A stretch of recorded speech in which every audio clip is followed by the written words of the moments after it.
ભોજન લીધા પછી એ જ થાળીમાં હાથ કેમ ન ધોવા જોઈએ? તેની પાછળનું સત્ય અને રહસ્ય શું છે? આજકાલ ગામડાઓમાં અને બીજી ઘણી જગ્યાઓ પર જોવા મળે છે કે લોકો જમ્યા પછી એ જ થાળીમાં હાથ ધોઈ નાખે છે. પરંતુ થાળીમાં હાથ ન ધોવા પાછળનું કારણ શું છે? આજે આપણે આ એક વાર્તાના માધ્યમથી સમજીએ શા માટે જમ્યા પછી થાળીમાં હાથ ન ધોવા જોઈએ. પરંતુ તેના પહેલા કમેન્ટ બોક્સમાં હર હર મહાદેવ લખીને અમારી ચેનલને સબસ્ક્રાઇબ અવશ્ય કરજો. એક ગામમાં એક ગરીબ માણસનો પરિવાર રહેતો હતો. તેનું નામ અમર હતું. એક દિવસ અમર જમવા બેઠો હતો. તેની પત્નીએ થાળીમાં દાળ, ભાત, શાક, રોટલી અને ઘરમાં ઉપલબ્ધ અન્ય વસ્તુઓ પીરસી. પછી કોઈ દરવાજા પાસે આવ્યું. તેની પત્નીએ દરવાજો ખોલ્યો તો એક મહાત્માજી ભિખારીના વેશમાં આવ્યા હતા અને કહ્યું, મને ભિક્ષા આપો, મને બહુ ભૂખ લાગી છે. મેં ઘણા દિવસોથી ખાધું નથી. ત્યારે અમરએ તેમને ખૂબ આદર સાથે બોલાવ્યા. આવો મહાત્માજી, તમે અમારા ઘરે આવીને અમને આશીર્વાદ આપ્યા છે. તેણે તેના માટે બેઠક ગોઠવી અને તે માણસે તેની સામે થાળી મૂકી. તે ગરીબ હતો અને ઘરમાં બહુ ઓછું ખાવાનું હતું. જે કંઈ થોડું પણ ખાવાનું હતું તે તેની પત્નીએ મહેનત કરીને તૈયાર કર્યું હતું. મહાત્માજીને ભોજન પીરસ્યા પછી અમર શાંતિથી બેસીને તેમની સેવા કરતો રહ્યો. મહાત્માજીને ભોજન ગમ્યું અને તેમણે પૂછ્યું કે શું મને વધુ ભોજન મળશે? ત્યારે અમરની પત્નીએ જવાબ આપ્યો કે હવે ઘરમાં માત્ર 2 જ રોટલી બચી છે, બીજું કંઈ નથી. મહાત્માજીએ તેની વાત સાંભળી. જ્યારે તેણે તે લીધું ત્યારે તે વ્યક્તિ બંને રોટલી લઈને આવ્યો અને કહ્યું, ભાઈ, કૃપા કરીને આ પ્રસાદ સ્વીકારો. મહાત્માજીએ તેની તરફ જોયું અને કહ્યું, ના ના, મારે હવે વધુ ભોજનની જરૂર નથી. તે જ્ઞાની હતા અને જાણતા હતો કે આ લોકો ગરીબ છે. તેણે અમર પાસેથી રોટલી લેવાની ના પાડી. અમરે હાથ જોડીને કહ્યું કે તમે અમારા મહેમાન છો. મહેરબાની કરીને તમારા મનની સામગ્રી ખા. મહાત્માજીએ કહ્યું, જો તમારી આ ઈચ્છા છે તો એક રોટલી રાખો. એક રોટલી પીરસવામાં આવી અને એક રોટલી બાકી રહી ગઈ. મહાત્માજીએ દાળ, ભાત, શાક અને 5 રોટલી ખાધી. તેઓનું પેટ ભરાઈ ગયું અને તેઓ સંતુષ્ટ થઈને પોતાના રસ્તે ચાલ્યા ગયા. હવે ઘરમાં માત્ર પતિ પત્ની જ બચ્યા હતા. તેઓએ વાસણો અને થાળી બહાર રાખી હતી. ઘરમાં જે કંઈ બચ્યું હતું, થોડી દાળ, થોડું શાક અને અડધી વાડકી ભાત, બંને મળીને પોતપોતાની થાળીઓ ભરી. તેઓએ બાકીની રોટલીને અડધા ભાગમાં વહેંચી દીધી. તેઓએ આખો દિવસ કંઈ ખાધું ન હતું. આ તેમનો એકમાત્ર ખોરાક હતો. બંનેએ તે પ્રસાદ સ્વીકાર્યો. તમે કલ્પના કરી શકો છો કે અડધી રોટલી અને થોડો ખોરાક કોઈનું પેટ કેવી રીતે ભરી શકે છે. પણ તેઓએ બીજું કંઈ ખાધું નહીં. તેણે થોડું ભોજન પણ સંતોષથી ખાધું. જમ્યા પછી તેણે હાથ ધોયા. જૂના જમાનામાં લોકો હંમેશા હાથ ધોવા માટે બહાર કે આંગણામાં જતા હતા. તેઓ થાળીમાં હાથ ધોવાને અશુદ્ધ માનતા હતા. એવું માનવામાં આવતું હતું કે આજે પણ ઘણા લોકો આ પરંપરાને અનુસરે છે. માઉન્ટ આબુમાં ભોલેનાથના ભંડારા જેવા વિશાળ ભંડારોમાં જ્યાં રોજ 30 થી 40 હજાર લોકો ભોજન કરે છે, ત્યાં પણ કોઈ થાળીમાં હાથ નથી ધોતું. આ નિયમ છે. પરંતુ આજકાલ ઘણા લોકો તેને આળસના કારણે થાળીમાં જ હાથ ધોવા લાગ્યા છે. આજકાલ લોકો એટલા આળસુ બની ગયા છે કે તેમને હાથ ધોવા માટે વોશ બેસિનમાં જવાની પણ જરૂર નથી લાગતી. તેઓ થાળીમાં જ હાથ ધોઈ લે છે. પરંતુ આ યોગ્ય નથી. પ્લેટમાં ક્યારે હાથ ન ધોવો. તેને ભગવાનનો પ્રસાદ માનવામાં આવે છે. જ્યારે આપણે ભોજન બનાવીએ છીએ ત્યારે ભક્તિના માર્ગ પર ચાલનારા ઘણા લોકો તે ભગવાનને અર્પણ કરે છે. થાળીમાં ભોજન પીરસ્યા બાદ તેમાંથી થોડું ભોજન કાઢીને ભગવાનના નામ પર ચઢાવવામાં આવે છે. કેટલાક લોકો થાળીને પાણીથી ફેરવીને ભગવાનને ભોજન અર્પણ કરે છે અને પછી પ્રસાદ તરીકે તેનું સેવન કરે છે. ભગવાનને જે ભોજન ચઢાવવામાં આવે છે તે માત્ર અન્ન જ નથી પણ પ્રસાદ બની જાય છે. આવા પ્રસાદના દરેક દાણાનું આદરપૂર્વક સેવન કરવું જોઈએ. તેને ફેંકી ન દેવું જોઈએ. જમ્યા પછી પ્લેટને બરાબર સાફ કરવી જોઈએ, પરંતુ તેમાં હાથ ધોવાનું ટાળવું જોઈએ. હવે મિત્રો, અમર અને તેની પત્નીએ અડધી રોટલી અને થોડો બચેલો ખોરાક ખાધો. જમ્યા પછી તેઓ હાથ ધોવા તેમના આંગણામાં ગયા. એક ઝાડ પાસે એક નોળિયો બેઠો હતો. તમે નોળિયા વિશે જાણો છો કે સાપ અને નોળિયા વચ્ચેની લડાઈમાં નોળિયો હંમેશા જીતે છે. અમરે હાથ ધોતાની સાથે જ હાથ ધોવાનું પાણી નોળિયાની પૂંછડી પર પડ્યું અને નોળિયાની અડધી પૂંછડી ભીની થઈ ગઈ. અચાનક નોળિયાએ જોયું કે તેની પૂંછડીનો ભીનો ભાગ સોનામાં ફેરવાઈ રહ્યો છે. તે ચમકવા લાગ્યો. આશ્ચર્યચકિત થઈને તેણે અમરને કહ્યું, ભાઈ, તે જે પાણી મારા પર રેડ્યું તેનાથી મારી પૂંછડીનો રંગ સોના જેવો થઈ ગયો છે. જો કેવું અદ્ભુત છે. હવે તમે એક કામ કરો, મારા આખા શરીર પર પાણી રેડો. નોળિયાએ કહ્યું, ભાઈ, જો તમારા પાણી રેડવાથી મારી પૂંછડી સોના જેવી થઈ ગઈ છે, તેથી મારા આખા શરીર પર પણ પાણી રેડો. હું સંપૂર્ણ સુંદર અને સોના જેવો ચમકતો થઈ જઈશ. આના પર અમરે જવાબ આપ્યો, ના, મેં હમણાં જ હાથ ધોયા છે. ઠીક છે, પણ તમે મને કહો કે તમારા પાણીથી મારી પૂંછડી કેવી રીતે સોનેરી થઈ ગઈ? હવે હું ઈચ્છું છું કે મારું આખું શરીર સોનેરી થઈ જાય, જેમ અત્યારે તે ચમકે છે.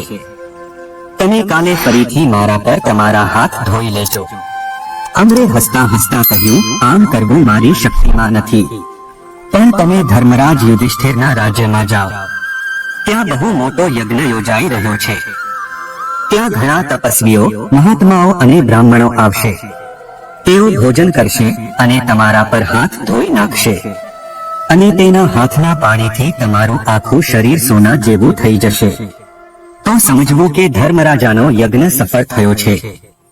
આથી નોળિયો ખુશ થઈ ગયો અને તરત જ ધર્મરાજા યુધિષ્ઠિરના રાજ્ય તરફ પ્રયાણ કર્યું.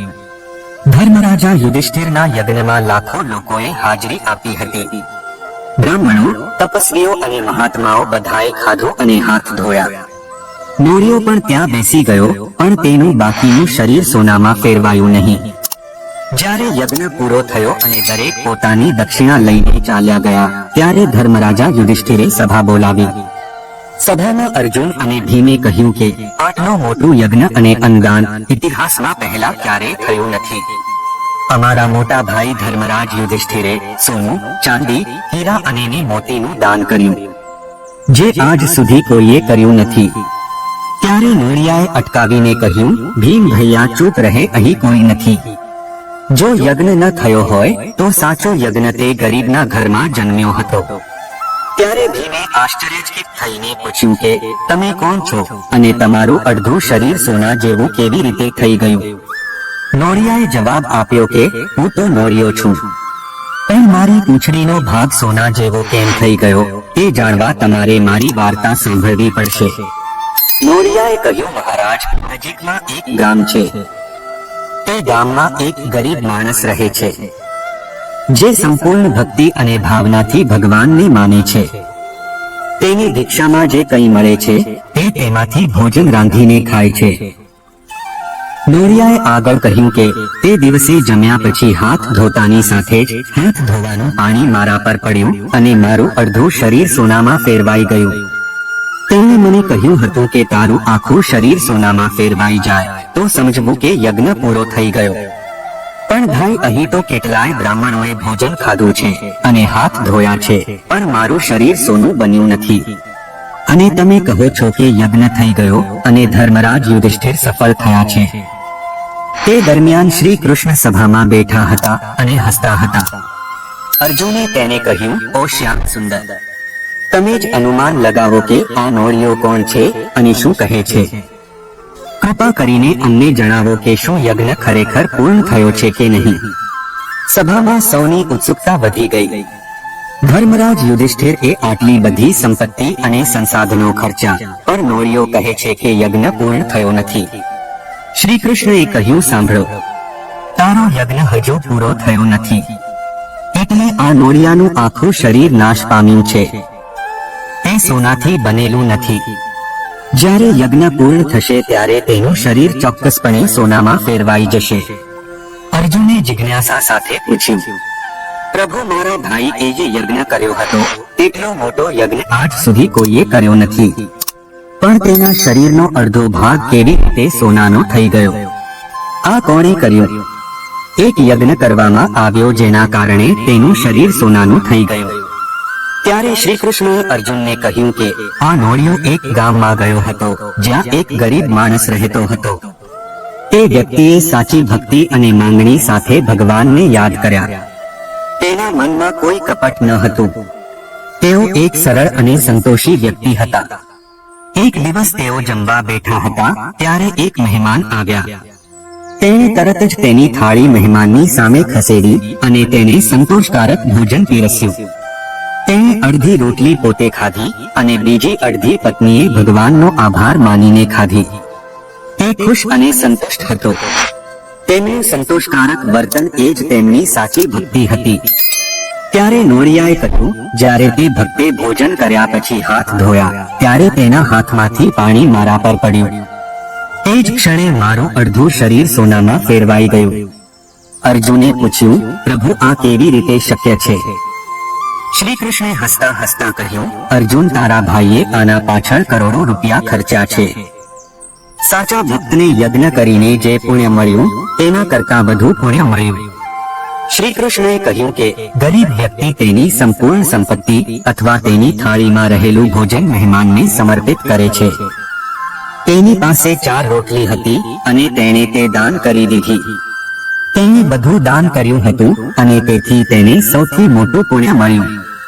અર્જુને પૂછ્યું, ભગવાન આ નોળિયાનું આખું શરીર ક્યારે સોનામાં ફેરવાશે? શ્રી કૃષ્ણએ કહ્યું, તમારા રાજ્યમાં એક ભૂખ્યો તપસ્વી છે. પહેલા તેને શોધો. શોધખોળ કરતા જાણવા મળ્યું કે જંગલમાં એક મહાત્મા ભૂખ્યા થઈને તપસ્યા કરી રહ્યા હતા. તેઓને મિજબાની માટે આમંત્રણ આપવામાં આવ્યું હતું. તેઓએ ખાધું અને હાથ ધોયા. ત્યારે તેમના હાથમાંથી પાણી નોળિયાના શરીર પર પડ્યું. નોળિયાનું આખું શરીર સોનેરી થઈ ગયું અને તેના વાળ સોના જેવા ચમકવા લાગ્યા.